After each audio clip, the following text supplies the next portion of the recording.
উদ্ভিদের বাহ্যিক বৈশিষ্ট্য। উদ্ভিদের বাহ্যিক বৈশিষ্ট্যের মধ্যে রয়েছে একটি আদর্শ সপুষ্পক উদ্ভিদকে মূল, কাণ্ড, পাতা, ফুল, ফল প্রভৃতি অংশে বিভক্ত করা যায়। উদ্ভিদের যে অংশগুলো মাটির উপরে থাকে তাদের একত্রে বিটফ বলে। বিটফের কাণ্ড, পাতা, ফুল ও ফল থাকে। উদ্ভিদের মূল, কাণ্ড ও পাতা কখনো কখনো বিশেষ কার্য সম্পাদনের জন্য বিশেষভাবে রূপান্তরিত হয়। রূপান্তরিত মূল। ক নম্বর প্রধান মূলের রূপান্তর, অর্থাৎ মূলের প্রধান কাজ গাছকে মাটির সঙ্গে আবদ্ধ রাখা হলেও মূল কখনো কখনো বিশেষ কাজ সম্পাদনের জন্য রূপান্তরিত হয়ে থাকে। মূলাকৃতি মূল বা মূলা আর গাজরাকৃতির মূল হলো গাজর। শালগমাকৃতির মূল হচ্ছে শালগম আর খন্দাকৃতির মূল হচ্ছে সন্দামালতি। খ নম্বর অনাস্থানিক মূলের রূপান্তর। অনাস্থানিক মূলের রূপান্তরের মধ্যে রয়েছে খাদ্য সঞ্চালনের জন্য রূপান্তর, যেমন মাটি আলুর কন্দাল মূল, শতমূলী ও ডালিয়ার গুচ্ছিত কন্দমূল, আম ও আদার নোডুলুজ মূল এবং করলার মালাকৃতির মূল ইত্যাদি। যান্ত্রিক ভারসাম্য রক্ষার্থে রূপান্তরিত বটের স্তম্ভ মূল, কেয়ার ঠেস মূল, পানের আরোহী মূল ইত্যাদি।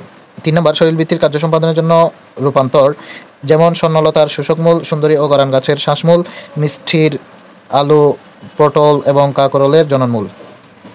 রূপান্তরিত কাণ্ড। রূপান্তরিত কাণ্ড হলো প্রধান মূলের সঙ্গে লাগানো মাটির উপরের উদ্ভিদের অংশটি কাণ্ড। কাণ্ডের পাতা, ফুল ও ফল ধারণ করে, কিন্তু ক্ষেত্রবিশেষে সাধারণ কাজ ছাড়াও বিভিন্ন ধরনের কাজের জন্য কাণ্ডের আকৃতি ও অবস্থানগত পরিবর্তন ঘটে। এই ধরনের পরিবর্তনকে কাণ্ডের রূপান্তর বলে।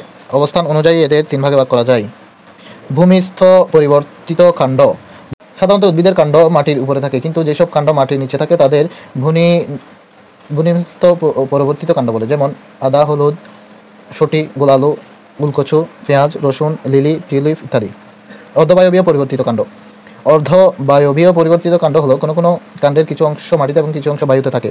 এদের অর্ধবায়বীয় পরিবর্তিত কাণ্ড বলে, যেমন থানকুনি, দুর্বাঘাস, আমরুলি, কচু, কচুরিপানা, টুফাপানা, পুদিনা, চন্দ্রমল্লিকা, বাঁশ ইত্যাদি। কচুরিপানা সহ অধিকাংশ জলজ উদ্ভিদ কাণ্ড ফাঁকা থাকে। এদের কাণ্ড অনেক বায়ু কুঠুরি থাকে, তাই এরা সহজে পানিতে ভাসে। বায়বীয় পরিবর্তিত কাণ্ড। বায়বীয় পরিবর্তিত কাণ্ড হচ্ছে কতগুলো গাছের কাণ্ড বা কাণ্ডের অংশবিশেষ কাজের সম্পাদনের জন্য পরিবর্তিত হয়ে এমন অবস্থায় পৌঁছে যে এদের কাণ্ড বলে মনে হয় না। এদের বায়বীয় পরিবর্তিত কাণ্ড বলে, যেমন ফণী মনসার কাণ্ড পরিবর্তিত হয়ে পাতার মতো চ্যাপ্টা ও সবুজ হয়। রূপান্তরিত পাতা। রূপান্তরিত পাতা কিছু কিছু উদ্ভিদের পাতা কতগুলো জৈবিক কাজ সম্পন্ন করার জন্য রূপান্তরিত বা পরিবর্তিত হয়, যেমন খাদ্য সঞ্চয়। পেঁয়াজ, রসুন বা ঘৃত কুমারী পাতা পুরো ও রসালো হয়। এইসব পাতার খাদ্য জমা থাকে। পতঙ্গপাদ। কলসি উদ্ভিদ, ঝাঁঝি, সূর্য শিশির প্রভৃতি উদ্ভিদের পাতা আমিষ জাতীয় খাদ্যের জন্য পতঙ্গ ধরার ফাঁদ হিসেবে কলসি, থলি প্রভৃতি পরিবর্তিত হয়। এই ধরনের উদ্ভিদকে পতঙ্গভুক্ত উদ্ভিদ বলে। প্রজনন। 3 নম্বর হলো প্রজনন। পাথরকুচি পাতার কিনারায় খুঁড়ি গজায়। ধীরে ধীরে এইসব খুঁড়ি থেকে নিচের দিকে গুচ্ছমূলও গজায়। কণ্টকপত্র। 4 নম্বর কণ্টকপত্র হচ্ছে পাতা কখনো কখনো কাঁটায় পরিণত হয়, যেমন লেবু। শল্কপত্র। শল্কপত্র কখনো কখনো ভূমিস্থ কাণ্ডের পাতা পাতলা আঁশের মতো আকার ধারণ করে, যেমন আলো, আদা ও হলুদ ইত্যাদি।